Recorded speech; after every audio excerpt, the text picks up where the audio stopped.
Some Los Angeles residents spending hours lined up at vaccine centers. Even though they don't have an appointment, they are hoping to get a leftover dose at the end of the day if people scheduled to get their shots don't show up. NBC News Now Simone Boyce introduces us to these vaccine chasers. I'm desperate here. Here we are, and we're going to see what happens. All of these people are waiting outside of the Forum just to try and get a leftover vaccine. Some of them have been waiting in their cars for over an hour in the hopes of getting a dose that goes unused. They come by car and on foot, all because of word of mouth. Friends, family, someone told them they may have a chance to get a shot if they come to the Forum at day's end. It's one of LA's large capacity vaccination sites. And Frank Anderson lives about 2 miles away. We had some friends. We had been trying to get an appointment. We were unable to get an appointment. They were able to get in. There was a chance of getting the vaccine if you were here at the end of the day. People don't show up for appointments or whatever, and they have them left over. They would give them to whoever was here rather than throwing them out. That's another common thread. These so-called vaccine chasers either couldn't find an appointment or had trouble navigating the website. Several don't qualify for an appointment yet, like Andrew Velasquez.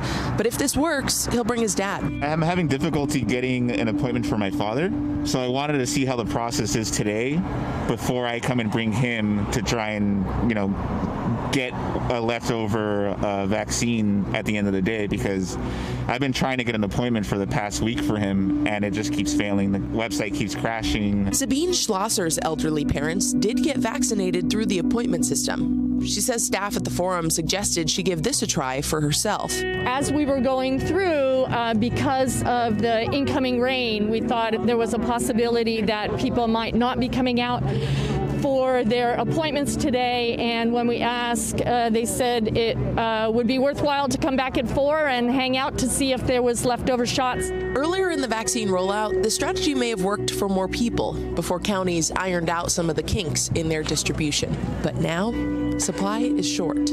Margot Rodriguez, a spokesperson with the LA County Fire Department, tells us the chances of getting a leftover shot in one of these unofficial standby lines are slim. Any extra doses are going to law enforcement or healthcare workers on site. And at most, there's only a handful of surplus shots on any given day. Right now, we are using all of the vaccines that I've been using.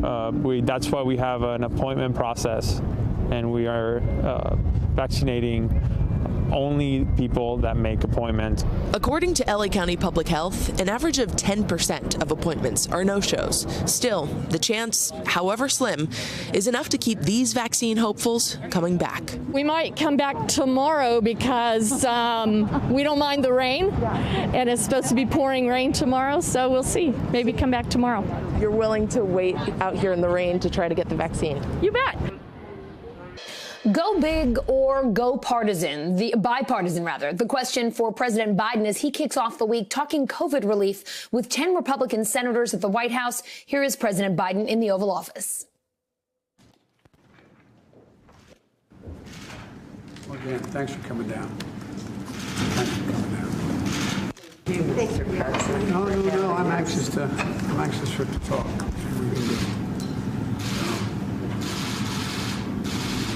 I feel like I'm back in the Senate, which I like the best of everything I did. All right. Thank you, folks. Thank you. Appreciate it. Thank you, guys. Right now, the president and the Republicans are more than $1 trillion apart. Let's get right to NBC News correspondent Carol Lee. She's covering the White House. We have NBC News national political reporter Sahil Kapoor, who has the latest from Capitol Hill. Carol, we'll start with you. Do we know how that meeting is going? We didn't hear all that much there. What are you hearing from your sources? Well, you can see, Allison, that the president is kind of in his element there. He likes to meet with people and particularly senators. I mean, you heard him say it himself. He feels like he's back in the Senate and he wants to hear their ideas. And the meeting is still ongoing. That just took place where they let some of the reporters over at the White House in the room to just get a photo op, essentially, because the president didn't answer a question. Our own Jeff Bennett asked him if he's anxious to get his coronavirus relief bill passed, and the president chose not to answer. Now, what the White House has been saying all day and in the run-up to this meeting is that the president is holding the meeting because he wants to listen. He wants to hear these Republican ideas and whether or not there is some way for them to come to an agreement on a package, but they're quite far apart. I mean, the Republicans are proposing $618 billion versus President Biden's $1.9 trillion. And the White House has laid down some markers in advance of this just over the past week, saying they're not going to split up their bill and pass it in pieces, which if he's going to meet the Republicans where they are, even close to it, something like that would need to happen.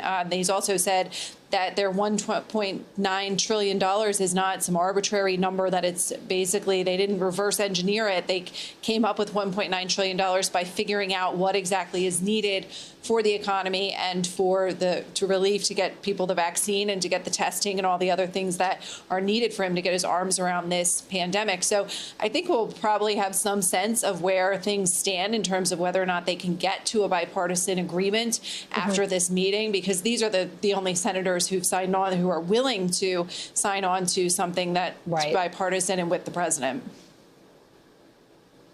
Does the president have any plans to meet with Democrats with his own party to discuss COVID relief? It's a great question, and it's one that White House Press Secretary Jen Psaki got today, and she said, she was a little dismissive about it. She said, we'll have plenty of meetings with Democrats in the Oval Office. There are none on the schedule that we are aware of, but the White House says they have been the president's been talking to Leader Schumer, House Speaker Pelosi, pretty significantly and often, keeping in close contact with them and other Democrats. But as of right now, based on our reporting, there is nothing currently scheduled on the books. But this meeting, which is the president's first with any lawmakers on Capitol Hill, shows that meetings are back at the White House. I mean, he hadn't really been seeing anybody since he came into office a couple of weeks ago, largely because of the pandemic, and they seem to have figured out a way to make that happen. So we might see those other meetings with Democrats sometime in the near future. Sahil, speaking of the Democrats, Senate Majority Leader Chuck Schumer has said the Democrats will move forward on a COVID relief package this week, with or without the Republicans. Is that still the plan tonight, even with the GOP meeting with the president? Yes, it's still the plan. The Republican meeting with President Biden doesn't really change anything for Senator Schumer and Speaker Pelosi, who are determined to do a big, bold, sweeping COVID relief package with or without Republicans. Now, President Biden feels a need to engage and meet with Senate Republicans if they're making an offer that appears to be in good faith, because he did campaign on unity. He did talk about bipartisanship, and the idea of rejecting a meeting would be difficult to square with that. But the White House has also been very clear that they don't want to compromise on the size of this COVID relief package to the point where it could be watered down and not meet the scale of the crisis. Let's take a listen to what Senator Schumer had to say about this just a little bit ago. It makes no sense to pinch pennies when so many Americans are struggling. There is nothing in this process, the budget resolution or reconciliation, that precludes our work from being bipartisan. Democrats welcome the ideas and input of our Senate Republican colleagues. The only thing we cannot accept is a package that is too small or too narrow to pull our country out of this emergency. Now, just today, Allison, Schumer and Pelosi introduced a concurrent budget resolution in both chambers that would essentially plant the seeds to use a process known as reconciliation that can bypass the 60-vote threshold of the Senate. In other words, they don't need any Republicans to pass it if Democrats stay united. We'll see where that goes, but that appears increasingly to be where Democrats are headed.